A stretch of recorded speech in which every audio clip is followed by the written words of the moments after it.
I can only take partial credit for Lauren, but she is my goddaughter.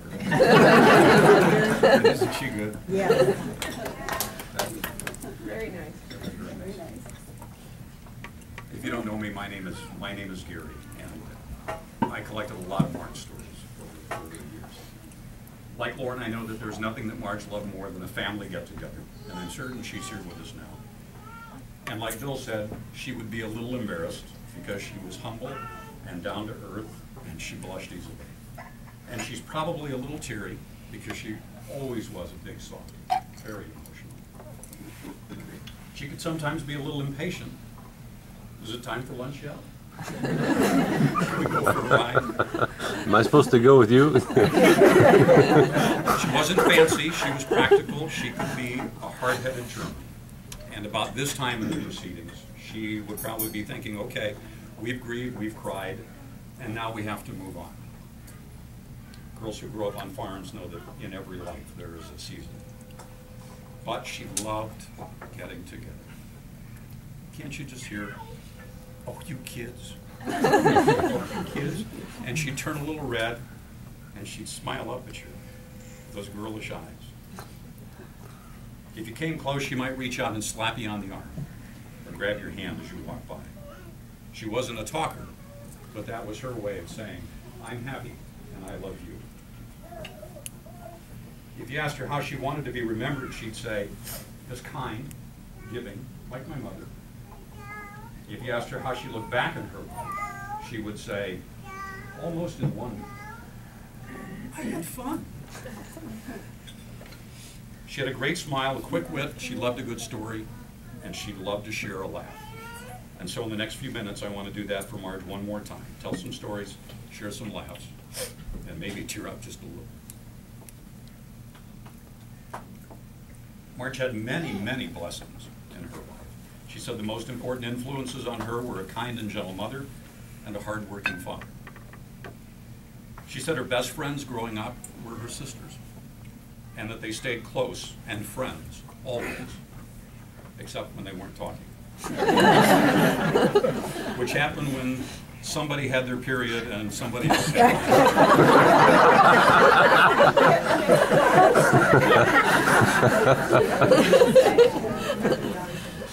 She gave life to 9 children, and the 9 children brought into the family 9 outlaws. That's what other people call sons-in-laws and daughters-in-laws.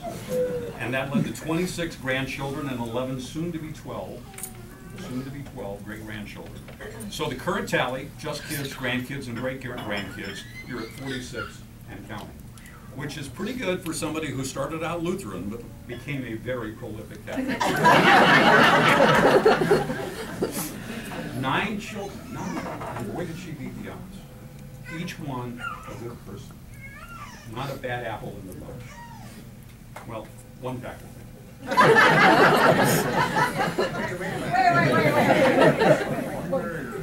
And one white sauce.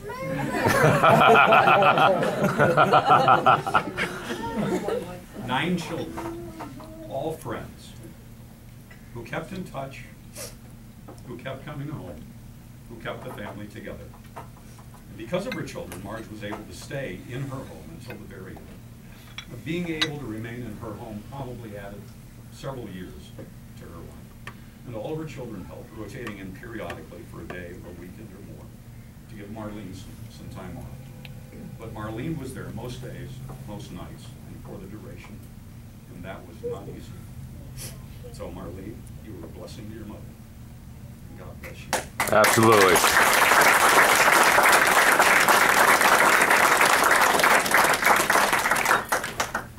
And Diane, wherever you were, I don't know what we did. Your mom once said, if she hadn't married so early, you know what? I might have grown up to be like Diane.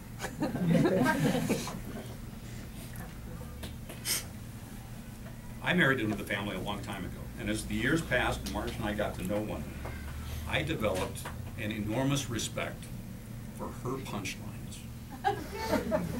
I tease her, you are my favorite mother-in-law, Marge. She never missed a beat.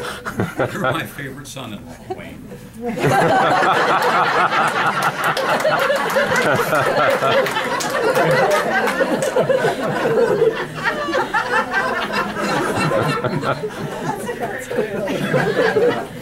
She had very good judgment because we all love Wayne best.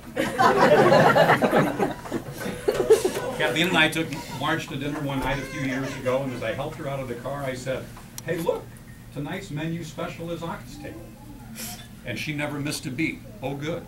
I could use a piece of tail.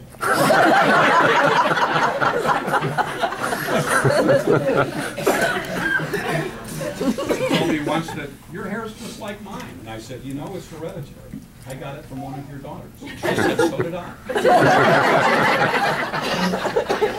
All four of them. She was born in the year 1925, so I had to look that year up. Interesting things. That same year, 1925, a young man named Lawrence Welk formed a band. I didn't know that. Coincidence? Or the Lord working in mysterious ways? Wonderful, wonderful. 1925 was just 60 years after the Civil War. Imagine that, 60 years. Marge wound up living through more than 1/3 of the entire history of the United States. The potato chip was invented in 1925, and it's a good thing because it was about the only kind of potato that she'd eat. Radio station WOWO in Indianapolis began broadcasting in 1925, and 15 years would pass, give or take, before somebody in Marge's family finally bought a radio. High school biology teacher John Scopes was convicted in Tennessee of teaching evolution. Meanwhile, back in Nebraska, farmers relied on evolution every year when they chose seed to plant and livestock to mate. Here are some of the famous people who were born in 1925.